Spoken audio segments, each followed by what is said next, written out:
una responsabilidad bien grande, que no la tomamos liviano, ¿verdad? Porque presentar la palabra del Señor es muy importante. Pero el Señor me lo pidió, el pastor me lo pidió con mucho gusto, ¿verdad? Vamos a servir al Señor también así. Vamos a empezar con un repaso. Hemos estudiado, ¿verdad? En nuestro hermano José y el pastor nos han venido explicando el libro de Apocalipsis, desde el capítulo 1 hasta donde vamos a estar aprendiendo hoy, ¿verdad? Y vamos a ver un poquito sobre eso. ¿Qué es lo que quiere decir la palabra Apocalipsis? No quiere decir final de los tiempos, destrucción, sino simplemente quiere decir develar, quitar el velo, revelar algo. Se cree que el Apocalipsis se escribió aproximadamente en el año 95 después de Cristo. Todos están de acuerdo en que fue Juan, el discípulo amado, el que escribió este libro, ¿verdad? Es interesante que el discípulo amado, uno de los 12, Dios lo mantuvo hasta el final, para que al final de los tiempos ya todos los demás apóstoles habían muerto, y vamos a ver ahora en un momento, ¿verdad? Pero Dios lo mantuvo a él, para que su apóstol, el apóstol amado, escribiera el último libro de la Biblia, para así sellar el canon de los 66 libros, como el año 95 después de la muerte, del nacimiento de Cristo. Se cree que los apóstoles murieron de esta forma. Se cree que Pedro fue crucificado al revés por Nero en Roma. Santiago, el anciano, fue ejecutado por Herodes, como en el año 44 después de Cristo. Juan todavía está vivo. Andrés fue crucificado en Asia Menor, lo que es Turquía hoy. Bartolomé fue muerto en India. Santiago el Menor, apedreado en Asia. Judas Tadeo no se especifica. Mateo fue muerto, clavado por lanzas en Persia, Etiopía. Felipe en África del Norte o Asia Menor. Simón en Persia, también asesinado. Tomás en Siria, dice que 4 soldados le clavaron sus lanzas. Y Matías fue quemado en Siria. Eso es lo que la historia secular nos dice de cómo murieron los apóstoles de nuestro Señor Jesucristo. Y Juan, en vez de ser honrado y respetado por ser el último apóstol vivo, no, al contrario, fue enviado por Domiciano, el emperador, fue enviado a una isla pedregosa en Patmos, ¿verdad? Que está como 45 millas separado de la ciudad de Éfeso, donde estaban sus amigos, separado por el mar. No podía llegar hasta ellos por la separación del mar. Y por eso es interesante que en Apocalipsis al final se dice que no habla más mal, dice eso Juan. Probablemente se estaba refiriendo a que esta separación no iba a existir más, ¿verdad? Porque ya Dios iba a estar con ellos todo el tiempo. Pero bueno, vamos a continuar. Dice, pero Dios había permitido que uno de sus apóstoles viniera hasta este momento para revelarnos a través de él los acontecimientos que sucederán, y también para darles y recordarles a sus hijos de ese tiempo y a nosotros que la victoria final ya ha sido ganada por nuestro Dios y por el Cordero. En los momentos en que se escribe el libro de Apocalipsis, los cristianos estaban bajo una persecución terrible. Los cristianos estaban siendo asesinados, estaban siendo matados. El emperador Domiciano y Nero también, ellos se dijeron que eran dioses y había que adorarlos. Si usted era cristiano en esta época y no los adoraba a ellos, dice que los cristianos murieron de todo tipo de muerte, ¿verdad? En el foro romano se los echaban a los leones, incendiaron la ciudad un día con los cuerpos de ellos. Los cristianos estaban bajo una persecución increíble cuando está pasando esto y cuando Juan les está hablando. ¿Qué usted le dice a un cristiano que está pasando por todo esto? ¿Verdad? ¿Cómo usted lo alienta? ¿Qué usted le pudiera decir? ¿Verdad? Y vemos aquí como Juan se para, estaba siendo perseguido también, había sido desterrado para morir fuera de su pueblo, fuera de su gente amada, ¿verdad? Pero Juan le dice que Dios está en control. En medio de este caos y de esta tristeza y de este dolor y de este sufrimiento y persecución, Dios está en control. El Rey Jesús va a volver pronto, Domiciano va a pasar, pero Dios y el Cordero permanecen para siempre, ¿verdad? Ese es el mensaje que Dios le está trayendo a través de Juan a la iglesia que estaba siendo perseguida en estos momentos. Apocalipsis empieza hablándonos de la venida triunfal de nuestro Señor Jesucristo. En Apocalipsis 1:7 dice, todo ojo le verá, ¿verdad? ¿Qué mayor esperanza para un pueblo que está siendo perseguido, de que su rey, su gobernador, por el cual ellos están sufriendo, va a venir, y no como un pesebre, como vino en el año 0, ¿verdad? En el primer año, de la era, sino va a venir como el Rey de Reyes y Señor de Señores, que va a venir a conquistar, ¿verdad? Y va a venir a sentarse en su trono, en el que le corresponde. Seguidamente vemos la visión de Juan en Apocalipsis 1, del 13 al 16. Yo se lo voy a estar leyendo porque es muy interesante, ¿verdad? Ya el pastor y José nos hablaron de ella, ¿verdad? Pero vamos a recordar un poquito esta parte también porque es muy, muy bonita. Dice, y en medio de los 7 candeleros, a uno semejante al Hijo del Hombre, vestido de una ropa que llegaba hasta los pies. Y esta ropa, ¿verdad?, representa la grandeza y el sumo sacerdocio de nuestro Señor Jesucristo, ¿verdad?, como Rey de Reyes y Señor de Señores. Dice, y ceñido su pecho, o ceñido por el pecho con un cinto de oro, representando la realeza y la riqueza. Nuestro Dios es el dueño del oro y la plata, y también es Dios, ¿verdad? Es Dios y está sentado en el trono al lado del Padre. Dice, su cabeza y sus cabellos eran blancos como blanca lana, como nieve. Y esto nos está hablando de la sabiduría y la eternidad de Dios. Dios es eterno y podemos confiar en Él porque Él no cambia. Nosotros muchas veces cambiamos, pero en realidad nuestro Dios no cambia. Él es eterno y Él es perfecto, ¿verdad? Dice, sus ojos como llamas de fuego. Eso quiere decir que Dios penetra hasta lo profundo de nuestra alma. Nada se puede esconder de nuestro Dios. En vano tratamos de justificarlo, nosotros tratar de no ver el pecado o lo que en realidad tenemos malo dentro de nosotros, porque cuando Dios nos mira, Dios mira todo lo que está dentro de nosotros, pero lo que vamos a pensar, ya Él lo sabe, ¿verdad? No nos podemos esconder de Dios. La mirada del Señor mira hasta lo más profundo, y si sus pies semejantes al bronce bruñido, refulgente como en un horno. Aquí nos habla del juicio de Dios. Dice que Dios va a poner a sus enemigos bajo el estrado de sus pies, ¿verdad? Aquí Dios nos está diciendo, Dios nos está diciendo a través de Juan, ¿verdad?, de que Dios va a poner a sus enemigos bajo el estrado de sus pies. La victoria es nuestra. La victoria ya está ganada. ¿Okay? Y esto era muy importante para los cristianos, ¿verdad?, que en este momento estaban sufriendo y estaban siendo perseguidos y muertos, ¿verdad? La victoria ya está ganada, es lo que Juan está diciendo al comienzo del libro a sus oyentes y a sus hermanos.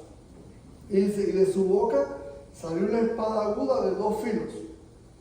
Esta espada aguda representa la palabra de Dios, pero también para el Hijo del Hombre cuando viene en su pelea final, cuando se reúnen todos para acabar con Israel, dice que la espada que sale de la boca del Señor va a acabar con todos sus enemigos también. Él trae a sus ángeles, pero en realidad sus ángeles no hacen nada, vienen más acompañantes, porque el Señor con la espada que sale de su boca dice que acabará con todos ellos. ¿Ves eso? La espada de la palabra de la boca de Dios, y lo toco porque esto es lo que se nos va a decir a la iglesia en Pérgamo, ¿verdad? Es muy importante, porque con esa espada que es la palabra de Dios, Dios también va a acabar con sus enemigos. Así que, y dice también, ¿verdad?, que y su rostro era como el sol, cuando resplandece en su fuerza. Nadie puede mirar al sol, ¿verdad? El sol es, porque nos hace daño a la vista. Eso representa, dice Jesús, Jesús es conocido como el sol de justicia. Juan estaba viendo la gloria de Dios en estos momentos. Cuando está hablándole, cuando está recibiendo esa imagen, ¿verdad?, que Dios le está revelando, Juan está viendo la gloria de Dios representada. Y por eso es que el sol de justicia es su cara, ¿verdad? Vemos también que el pastor nos estuvo hablando y José sobre las iglesias. Ya vimos el mensaje de la iglesia de Éfeso. Ojalá la primera parte del mensaje de Éfeso, que nosotros podamos ser así, ¿verdad?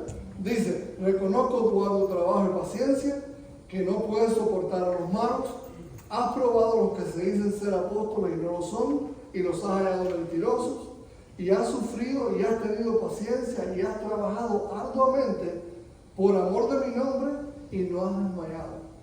Tremendo mensaje, ¿verdad? Tremendo mensaje. Pero dice, pero tengo algo contra ti. ¿De qué cosa era? Que se habían olvidado de su primer amor. Ese amor cuando uno conoce al Señor, que quiere transmitir lo que Dios está haciendo o hizo con nosotros, ¿verdad? Ese anhelo, ese deseo de predicar la palabra en esos momentos lo había perdido, ¿verdad? Esa iglesia lo había perdido. Estaban trabajando y estaban haciendo el trabajo, pero por obligación. Y Dios quiere que nosotros lo amemos a Él, ¿verdad? Con ese amor perfecto, con ese amor de lo que Él hizo por nosotros todo el tiempo, y que nosotros podemos hablar a las demás personas, ¿verdad? Por lo que Él hizo, porque Él murió por nosotros, porque nos salvó y porque nosotros tenemos vida eterna, y eso tenemos que comunicárselo a las demás personas. Y la iglesia de Éfeso lo estaba haciendo, pero lo estaba haciendo por obligación. Dios quiere que lo hagamos por amor a Él. Después vimos el mensaje a la iglesia de Esmirna, una iglesia tremenda, ¿verdad? Pequeña, dice pobre, pero para mí eres rica. La iglesia de Esmirna es bien interesante porque el Estado, por supuesto, no los quería matarlos, ahogarlos a ellos. Y lo que estaba pasando era que, digamos, usted tiene un negocio y entonces para asfixiarlo, porque usted era cristiano, el gobierno le decía, si tú vas y compras ahí, pierdes los beneficios, pierdes esto, te hacemos acá, te hacemos allá. So, el hermano tenía que quebrar. So, la iglesia en Esmirna era una iglesia bien pobre, pero el Señor le dice que es rica, ¿verdad? Y también le dice que no temas lo que vas a padecer, sé fiel hasta la muerte y yo te daré la corona de la vida. Le dice el Señor a la iglesia de Esmirna, dice, el que venciere no sufrirá la segunda muerte. Muchos de los hermanos de la iglesia de Esmirna estaban siendo matados, o estaban muriendo por el Señor, pero no iban a morir de la segunda muerte. Y de esa es la que más nos tenemos que preocupar, ¿verdad? Porque esa es la muerte eterna, la separación de Dios, ¿verdad? Dice la Biblia que cuando está establecido el hombre que muere una vez y después del juicio, en ese juicio Dios nos va a decir, dependiendo la decisión que hayamos tomado con Cristo, si vamos a ir al cielo o al infierno. A esa muerte es a la que la gente de Esmirna no iba a pasar, porque ellos habían mantenido fielmente su fe en el Señor. Y llegamos ahora sí a la iglesia de Pérgamo. La iglesia de Pérgamo es una iglesia interesante, pues se nos dice que es la iglesia comprometida, ¿verdad? Y en esta iglesia es en la cual nosotros vamos a estar mirando hoy. En los mapas acá están la iglesia donde estaba Pérgamo, algunas vistas de la iglesia de Pérgamo, o de lo que queda hoy de la ciudad de Pérgamo. Y yo voy a hablar un poquito porque es interesante lo importante que es esta ciudad. Dice que la iglesia de Pérgamo está ubicada a unos 30 kilómetros del mar Egeo, en una región llamada Eoila, en lo que hoy es Turquía. Dice, según la leyenda, fue fundada por Pérgamos y en el año 560 a.C. pasó a pertenecer a Creso, rey de Lidia, y luego a Ciro II, rey de Persia. Entre otros llegó al dominio de Roma. Pérgamo se convirtió en la capital de la provincia de Asia Menor y es una de las ciudades más importantes de la antigüedad. La ciudad ya no existe con ese nombre, pero sí nos quedan algunas ruinas que están situadas en una colina a 335 millas sobre el nivel 335 metros sobre el nivel del mar. Un paisaje de particular belleza resultó de la armoniosa combinación entre lo natural y el aporte humano. Los arquitectos respetaron las terrazas naturales, dando una forma y volumen a los edificios de modo de adecuarlos a la escala natural. Si bien siguieron fórmulas tradicionales, también integraron el paisaje y la composición arquitectónica, combinando pórticos y columnas en los edificios con un gran acierto estético, dimensionando la calle principal para ofrecer ricas perspectivas, lo que constituyó toda una novedad en la historia de la arquitectura y el urbanismo humano. También en esta ciudad es bien famoso también por su biblioteca. Dice que llegó a tener más de 200,000 volúmenes en pergaminos. El pergamino lo crearon ellos mismos ahí. Ellos no tenían que usar los papiros egipcios.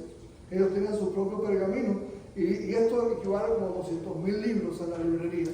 Se cree que esta librería fue dada a Cleopatra. Y después regresó esta librería regresó después a Roma.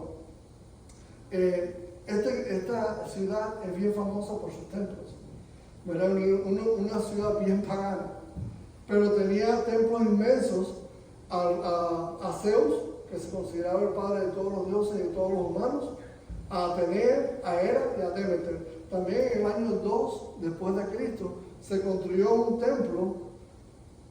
También en esa iglesia, en esa ciudad, se adoraba al dios Bakú y Dionisio de los romanos, que era el dios del vino. Imagínense.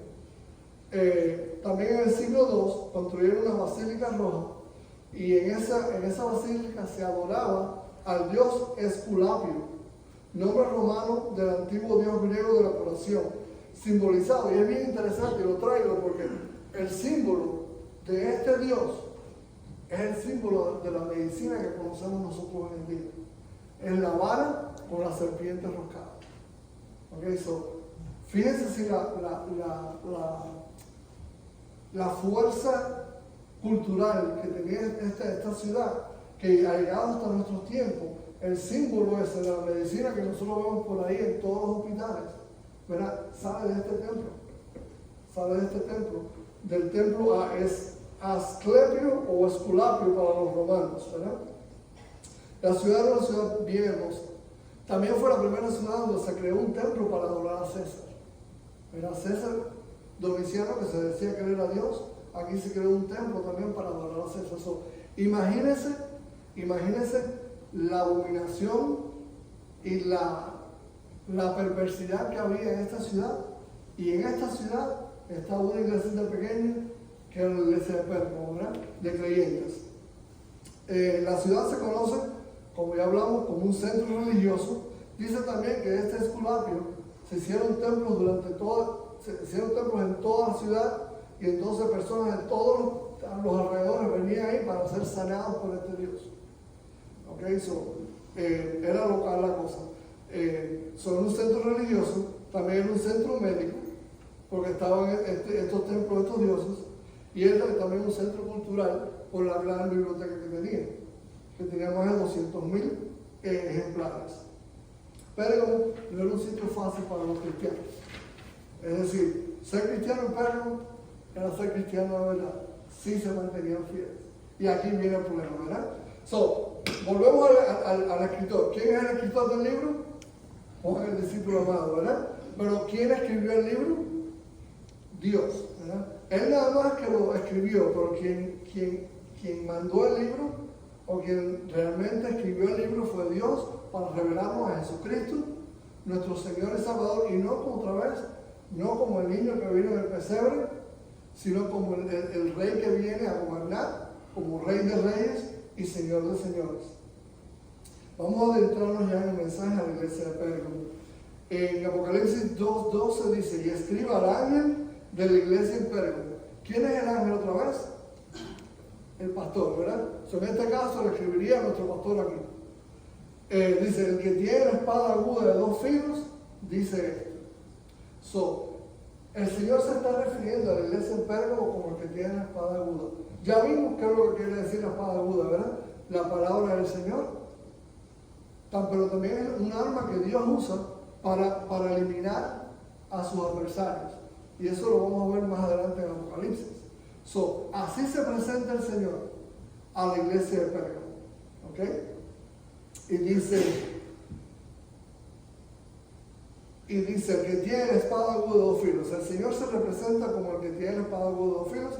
La espada es la palabra de Dios que sale de la boca del Verbo encarnado y llega hasta lo más recóndito de nuestra interioridad. Saca a luz nuestros pecados, tanto los conocidos como los ignorados, exponiendo entre nuestros ojos las raíces de nuestra pecaminosidad.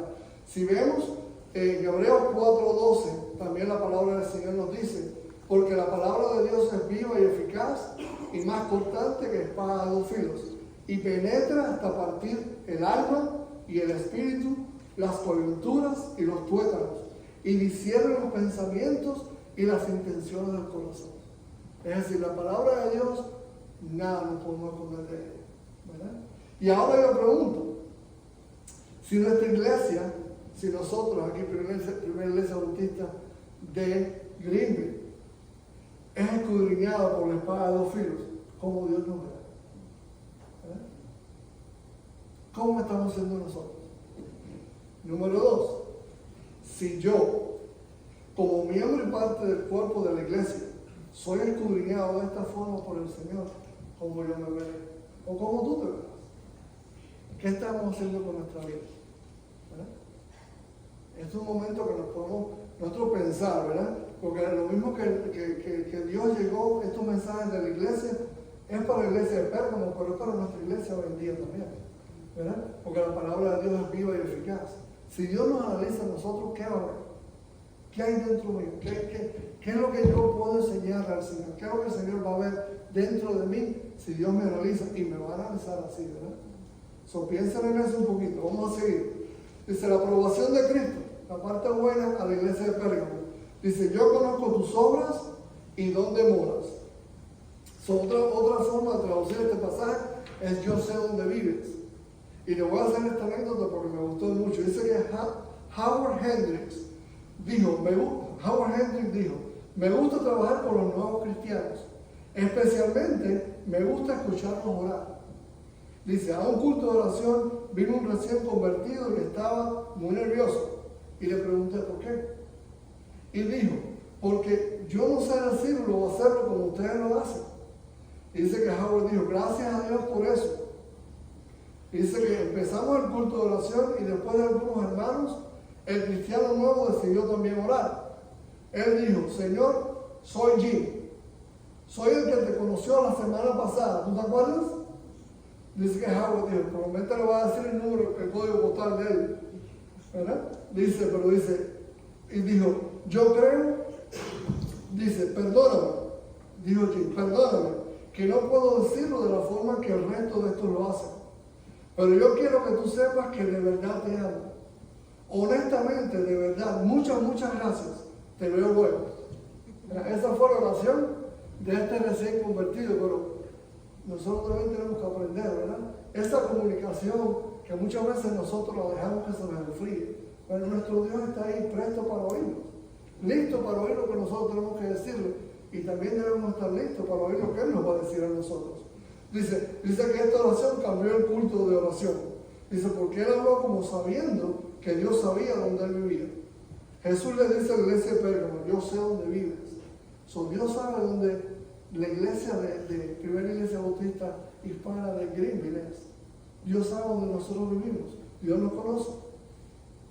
Dice, a pesar de las circunstancias, ¿y dónde es que vive la iglesia de Pérgamo? Dice que donde está el trono de Satanás. Satanás no es omnipresente. Satanás no puede estar como Dios en todas partes a la vez. Aparentemente, en medio de esta ciudad, de ese cantidad de dioses y de horrores que hacían, ¿verdad? Ahí vivía Satanás.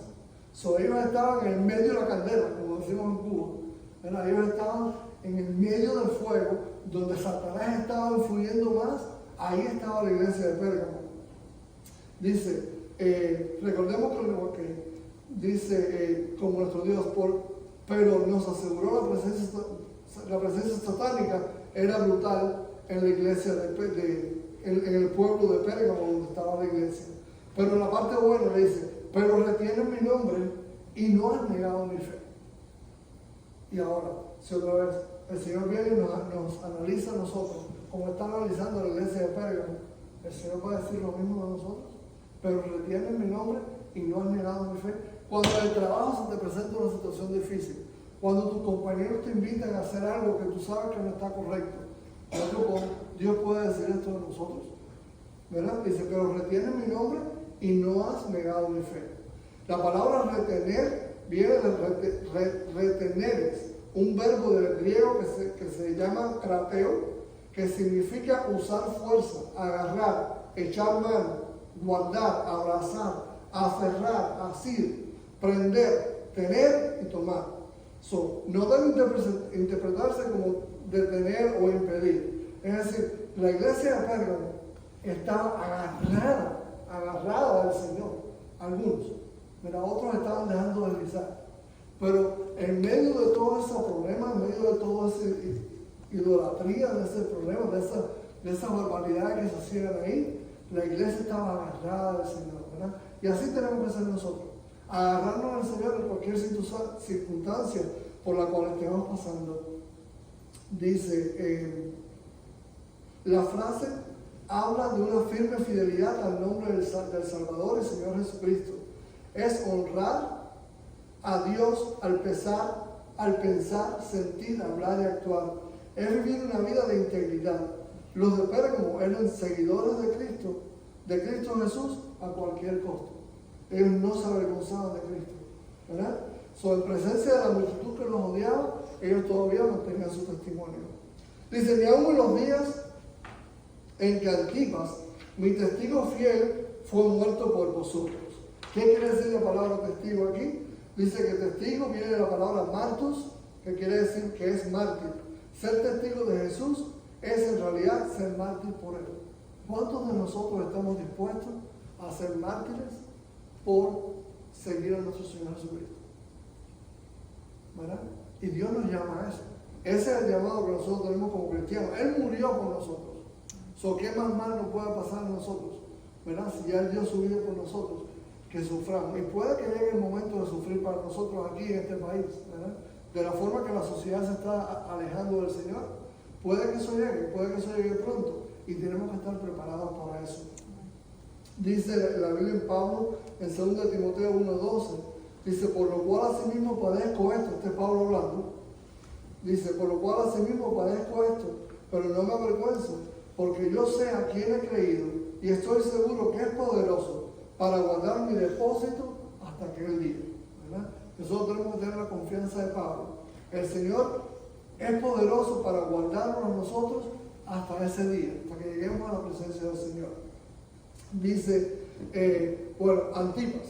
¿Quién fue Antipas? Antipas se dice que era un buen cristiano que, otra vez, en la ciudad donde vivía, lo cogieron y lo metieron dentro de un becerro de hierro, ¿verdad? Uno de esos dioses que ellos adoraban, lo metieron en un becerro de hierro y le prendieron candela. A él lo quemaron vivo, lo asaron dentro de un becerro de hierro por ser cristiano, ¿verdad? Y él se mantuvo fiel, él no renegó de su fe. Y su nombre aparece en el libro de Apocalipsis, ¿verdad? Porque, otra vez, Dios nos conoce por nombre y eso lo vamos a ver un poquito más adelante, ¿verdad? Pero nosotros estamos dispuestos hoy en día a sufrir como sufrió Antipas, a pasar por el Señor hasta la muerte si es necesario. Hermanos, la sociedad de nosotros está llegando a un punto que probablemente, tal vez no la muerte, pero sí vamos a sufrir por Él. ¿Estamos preparados nosotros para hacerlo? Si no, tenemos que agarrarnos al Señor como estaban agarrados los hermanos de Pérgamo. Dice, y ahora viene la parte mala, ¿verdad? A la iglesia de Pérgamo. La desaprobación o condenación de Cristo a Pérgamo. Está en el capítulo 2, los versículos 14 y 15. Dice, pero tengo unas pocas cosas contra ti, que tienes ahí a los que retienen la doctrina de Balaam, que enseñaba a Balac a poner tropiezo ante los hijos de Israel, a comer de cosas sacrificadas a los ídolos y a cometer fornicación. Y también tienes a los que retienen la doctrina de los nicolaitas, a las cuales yo aborrezco. Si ustedes se fijan, Satanás es muy astuto y él ataca por puntos diferentes a cada uno de nosotros. ¿Cómo atacó a la iglesia de Éfeso? Con que perdieron su primer amor. ¿Cómo atacó a la iglesia de Esmirna? Un ataque brutal a ellos. ¿Cómo está atacando la iglesia de Pérgamo? Se está metiendo por atrás, ¿verdad? Por la puerta de atrás, y empezó a guiar y dejarlos llevar por doctrinas erróneas. Satanás sabe cuál es tu punto débil, y es por eso que nosotros tenemos que agarrarnos fuerte del Señor, ¿verdad? Para que cuando venga el ataque, nosotros podamos resistir. Y Satanás sabe tus debilidades. Su estrategia es diferente de persona a persona, de iglesia en iglesia, pero su meta es la misma. Y la meta de Satanás es destruirte y desviarte al Señor. Tienes ahí a los que retienen la doctrina de Balaam. ¿Quién era Balaam? Balaam era un profeta del pueblo judío, del pueblo hebreo. Que Balaam, el rey de los amorreos, tenía miedo porque el pueblo de Israel venía conquistando y venía hasta donde estaban ellos, y mandó y le dio mucho dinero a Balaam para que Balaam maldijera al pueblo de Israel. Y por 3 veces Balaam trató de maldecirlo, pero al fin y al cabo Dios le cambiaba la maldición por una bendición. Y otra vez Dios le cambiaba la maldición por una bendición. Y otra vez, y lo mismo, Dios le cambió la maldición por una bendición para su pueblo. Pero Balaam fue y le dijo a Balaam, mira, dile que tus mujeres vengan y que los hombres de Israel se envuelvan con las mujeres de tu pueblo, y tú verás como así ellos van a seguirlo, y ellos van a comer adorado a ídolos, y ellos van a ir a adorar a los ídolos. Y eso fue lo que hizo Balaam. Cuando está refiriendo aquí el pasaje, se está refiriendo a que Balaam le enseñó eso a Balac y llevó a su pueblo, a sus hijos, para que siguieran, ¿verdad?, a las mujeres, y así mismo siguiendo a las mujeres, fueran a adorar a los dioses y se alejaran de Dios, porque Balac sabía que si el pueblo seguía agarrado al Señor, no iba a poder vencerlos. Pero si el pueblo se desviaba y se alejaba de Dios, Dios no iba a pelear por ellos. ¿Ven? Ese es el pecado de Balaam. Eso es lo que Balac hizo al pueblo de Israel, ¿verdad? Que los contaminó, pero los llevó para que los contaminaran. Y también aquí se habla de los nicolaitas. Y de los nicolaitas es bien interesante. Yo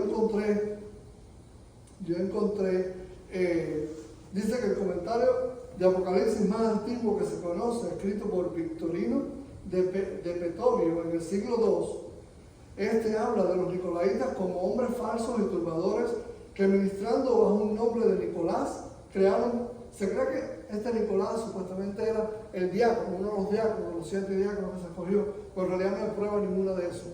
Pero de que predicando el nombre de Nicolás, crearon para ellos una herejía, diciendo que las viandas ofrecidas a los ídolos podían ser exorcizadas y luego se podían comer, y que cualquiera que cometiera fornicación podía recibir la paz al 8º día. Sobre esto son enseñanzas. Dice, esta descripción posiblemente sea otra especulación. Para otros, lo más conveniente sería que se tomara a los nicolaitas en conjunto con las otras doctrinas falsas. Tomás de Aquino creía que Nicolás apoyaba la poligamia, es decir, le daba a sus esposas, se intercambiaban esposas. Otra vez, el pecado, está refiriendo aquí a los nicolaitas, es un pecado sexual, un pecado de sexo. Y nosotros podemos mirar nuestra sociedad, ¿verdad? ¿A dónde nos está llevando? Donde lo malo es bueno y lo bueno es malo, donde la ideología del sexo nos quiere hacer creer de que existen yo no sé cuántos apodos por ahí, o cuántos nombres para llamar a las personas, y en realidad la Biblia no enseña eso. La Biblia en Génesis dice, varón y hembra los creó, ¿verdad? Son 2 sexos, y nosotros como cristianos tenemos que mantenernos firmes frente a eso, porque esos son ataques satánicos, ¿verdad?, para desviar lo que Dios enseñó. Y nosotros tenemos que tener mucho cuidado en nuestra sociedad, porque esos ataques están viniendo. Número 20, esta es la parte donde se habla en la Biblia, está en Números 25, del 1 al 3, cuando se habla de lo que hizo Balaam. Después lo pueden leer si quieren. Ahora viene el consejo de Cristo. El consejo de Cristo está en Apocalipsis 2, los versículos 16, es el consejo. Dice, por tanto, arrepiéntete, pues si no, vendré a ti pronto y pelearé contra ellos con la espada de mi boca. El que tiene oídos, oiga lo que el Espíritu dice a las iglesias. La palabra arrepentirse, mucha gente cree que es una palabra negativa, y es todo lo opuesto. La palabra arrepentirse es una de las palabras más positivas en el vocabulario cristiano. Se refiere a dejar atrás el camino destructivo y comenzar a caminar hacia el que nos conoce mejor y nos ama más que a todos. Pero a no ser que estemos dispuestos a arrepentirnos y regresar en obediencia al Señor y a la palabra, vamos a ser juzgados. Es decir, la palabra de arrepentimiento, lo que el Señor está tratando de sacar de nosotros a través del arrepentimiento, cuando nos dice que arrepiéntete, es lo bueno, es que vengas, es que sigas al Señor, que dejes lo malo, ¿verdad? Pero si no lo hacemos, todavía la palabra del Señor nos condena, ¿verdad? Porque el Señor es un juez justo, y Él va a hacer justicia de acuerdo a como nosotros hayamos sido. Y si la palabra de Dios nos confronta con el pecado para restaurarnos, Dios quiere levantar lo bueno de nosotros, Dios quiere restaurarnos a nosotros. Y si la palabra de Dios es nuestra guía para regresar a Dios, pero si nos negamos y refutamos seguir sus instrucciones, entonces se convierte en nuestro juez frente a Dios. Dios te ama de la forma que tú eres, pero Él te ama mucho para dejarte de esa forma. Es decir, Dios quiere que tú vengas a Él como tú estás, pero después Él va a obrar en ti porque Él quiere sacar lo mejor de ti. Dice, Dios nos ama tanto que aún después de traicionarlo, contaminar nuestro cuerpo, pecar contra Él, Él siempre nos da una segunda oportunidad. Ojo, mientras estemos aquí en la tierra. Por eso el día de salvación es hoy. Hay un refrán que dice, no dejes para mañana lo que puedas hacer hoy. Y eso es una realidad para nosotros los cristianos, ¿verdad? Y para ti, si no conoces al Señor. No dejes para mañana la salvación porque nadie te la asegura. En Romanos 5:8 dice la Biblia, mas Dios muestra su amor para con nosotros en que siendo aún pecadores, Cristo murió por nosotros. Romanos 6:23 dice, porque la paga del pecado es muerte, mas la dádiva, mas el regalo de Dios es vida eterna en Cristo Jesús, Señor nuestro. Dios quiere que te arrepientas para traerte a Él, para salvarte, ¿verdad? Eso es lo que Dios quiere y eso es lo que Dios espera que nosotros hagamos. Nosotros hoy tenemos la misma oportunidad de perdón que teníamos miembros de la iglesia de Pérgamo. Es decir, Dios nos está hablando a nosotros hoy. Si tú no estás haciendo lo que Dios quiere que tú hagas, si tu vida no está como Dios quiere que sea, ¿verdad? Dios te está dando la oportunidad hoy para que te arrepientas, al igual que se le está dando a la iglesia de Pérgamo. Por eso que la palabra del Señor es viva y es eficaz. Dice, pero si no lo hacemos, Dios también es un juez justo y nada se puede esconder de Él. Él vendrá con la espada aguda de doble filo de su boca para hacer justicia. Dice, para uno la espada penetra para la salvación, pero a otros trae juicio y condenación. ¿Para qué el Señor está trayendo la espada de la ti hoy? ¿Verdad? Nosotros tenemos que tomar una respuesta, tenemos que tomar una acción al enfrentamiento que Dios nos está haciendo con su palabra hoy. Dice, y viene el reto y el premio, ¿verdad? También en la carta a la iglesia de Pérgamo, que dice, en Apocalipsis 2:17 dice, el que tiene oídos, oiga lo que el Espíritu dice a la iglesia. Esto es que presta atención, despierta, ¿ok? Lo que te voy a decir ahora es bien importante. Es lo que le está diciendo el Señor aquí cuando dice esto. Nosotros vemos en Juan 3:16 donde dice, porque de tal manera amó Dios al mundo que ha dado a su Hijo unigénito, para que todo aquel que cree no se pierda, mas tenga vida eterna. Dios quiere que te reconcilies con Él. Y ahora Dios le va a decir a la iglesia de Pérgamo qué es lo que tiene que hacer. Dice, al que venciere, le daré dos cosas. ¿Verdad? Nos está diciendo aquí. Dice, le daré el maná escondido. Dos cosas importantes con el maná escondido, ¿verdad? El maná es la fuente de vida que Dios le dio al pueblo de Israel cuando estaba atravesando por el desierto. Era el maná, ¿verdad? En la iglesia de Pérgamo, ellos estaban pasando hambre y necesidad, ¿verdad? Y estos sacerdotes, a estos dioses, hacían, dicen, que unas fogaratas increíblemente grandes, con toda la comida que se le ofrecía a los ídolos, ¿verdad? Y se le daba para todo el pueblo de Irak. Y si tú tienes hambre, y hay mucha comida buena, por lo menos para mí es una tentación bien grande, ¿verdad? Y eso estaba pasando con el pueblo de Dios. Y esto que Dios te da el maná escondido, ¿verdad? Es recordándoles a su pueblo, recordándole a su iglesia, de que el maná eterno, vamos a tener una cena increíble con el Señor por siempre. Vamos a estar al lado del Señor y vamos a disfrutar del Señor. Y el Señor nos va a dar a nosotros la comida que vamos a necesitar por toda la eternidad. Eso es un recordatorio con respecto a eso, ¿verdad? Pero también la ciudad de Pérgamo, Dios nos va a dar también un alimento como el agua de vida o el fruto del árbol de la vida, una comida para siempre, donde Él nos va a saciar con su presencia mejor que cualquier comida ofrecida a los ídolos, ¿verdad? Es un recordatorio aquí que le está dando para que sepan, se recuerden, ok, están pasando hambre ahora, pero cuando lleguen al cielo, Dios les va a saciar toda esa hambre por la eternidad. Dios les va a dar los manjares que ustedes nunca en su vida han probado. Y la otra cosa que se refiere, que es bien interesante, dice, y le daré una piedrecita blanca con un nombre nuevo. En la antigüedad también, y Dios es un Dios práctico, nuestro Dios es Dios práctico. En la antigüedad se conocía las piedrecitas, en dos formas diferentes. La primera era que en los jurados, cuando venía un reo, es decir, tú estás acusado, y venía el veredicto, dice que el juez o el jurado te daba una piedrecita. Si una piedrecita blanca, estabas absuelto. Si una piedrecita negra, te mataba. ¿verdad? Ellos conocían lo que la palabra la piedrecita blanca significaba en este entonces.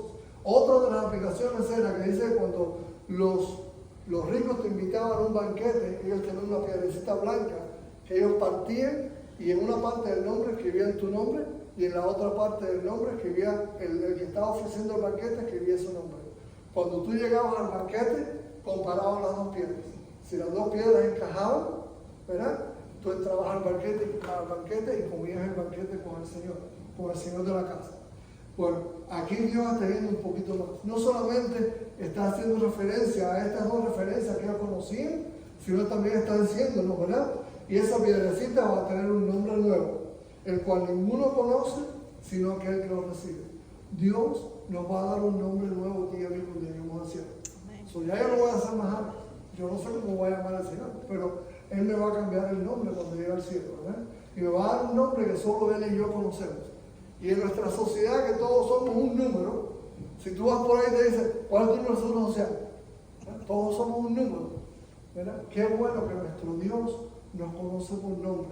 No solo que nos conoce por nombre, sino que Él nos va a asignar un nombre a nosotros, por el cual vamos a ser llamados por la eternidad, ¿verdad? Nuestro Dios te ama tanto que hasta ese punto, cuando tú llegues al cielo, si tú aceptaste a Cristo como tu Salvador aquí en la tierra, Dios te va a dar un nombre que solo tú y Él conoces, ¿verdad? La relación del Señor con nosotros va a ser tan estrecha de que nosotros vamos a tener un nombre. Dice la Biblia en Filipenses 3, 21 y 22, dice, nuestra ciudadanía está en los cielos, de donde también esperamos al Salvador, al Señor Jesucristo, el cual transformará el cuerpo de iluminación nuestra para que sea semejante al cuerpo de la gloria suya, por el poder con el cual puede también sujetar a sí mismo todas las cosas. El Señor que puede sujetar todas las cosas, ¿verdad? También nos va a sujetar a nosotros para que nosotros podamos obtener la corona, ¿verdad? Que Él nos tiene preparada a nosotros, a todos aquellos que hayamos conocido al Señor y hayamos aceptado el sacrificio de Él. A manera de conclusión, a Pérgamo se le llama la iglesia comprometida, y yo te pregunto, ¿dónde está tu compromiso hoy? ¿Dónde está tu compromiso? ¿Dónde están tus intereses hoy? ¿Dónde está la mayor parte de tu tiempo, la mayor parte de tu esfuerzo y la mayor parte de tu dinero también? ¿Dónde está? Dice, ¿está permitiendo que las cosas de este mundo estén consumiendo la mayor parte de tu tiempo, de tus esfuerzos y de tu dinero? ¿En qué lugar está el Señor en tu vida? Estamos siendo como algunos hermanos de la iglesia de Pérgamo. No es tan malo comer lo ofrecido a los ídolos. Estamos jugando con nosotros, con el mundo, hoy en día. ¿Qué es un ídolo? La palabra ídolo, de acuerdo a la Real Academia de la Lengua Española, tiene dos significados. El primero es imagen de una deidad, objeto de culto. Pero el segundo dice persona, cosa amada u admirada con exaltación. Cualquier cosa que tú no hagas primero que el Señor en tu vida es un ídolo. Estamos permitiendo que el televisor, o mi esposa, o mi esposo, o nuestros hijos, o el trabajo, o el carro, esté tomando el primer lugar en mi vida. Bueno, si usted lava su carro el domingo y no viene a la iglesia, el carro es su ídolo, ¿verdad? O si pone algo que te ponga más en la relación suya con el Señor, ese es su ídolo. ¿Ok? ¿Cuál es el ídolo que tú tienes que esté interponiéndose en que tú puedas de verdad dedicarte al Señor y entregarle tu vida al Señor y servir al Señor por encima de todas las cosas? Dice, por esta razón a veces no venimos a la iglesia y por esta razón también no oramos y no leemos la Biblia. Y yo soy culpable muchas veces del televisor, porque a mí me gusta el televisor y no veo causas malas, digamos, pero mi tiempo lo dedico al televisor y no se lo estoy dedicando a otra cosa que puedo hacer, ¿verdad? Este mensaje primero es para mí y después para ustedes, ¿verdad? Porque yo tengo que cambiar muchas cosas en mi vida. Ahora, tenemos que cambiarla porque el Señor tiene que ser el centro de nuestra vida. Dice, tenemos que aprender de Pérgamo a retener el nombre de Dios y no negar nuestra fe. Muchos hermanos de la iglesia de Pérgamo sufrieron persecución y muerte por no negar y defender su fe. Pero tenemos que aprender a no contaminarnos y no dejarle espacio a Satanás en nuestras vidas y en nuestras familias. Recordemos que él anda como león rugiente buscando a quien devorar. El que está en nosotros es más poderoso que el que está en contra de nosotros. Pero tenemos que agarrarnos del que está en nosotros para poder hacer esto, ¿verdad? Y yo quiero dejarte con un llamado. Si tú no tienes una relación personal con el Señor hoy, no salgas por esa puerta sin reconciliarte con Él. No salgas por esa puerta porque nadie te asegura el mañana. Yo quiero que tengamos 1000 oportunidades más, pero nadie te asegura el mañana. No dejes para mañana lo que puedas hacer. Te lo bendigo.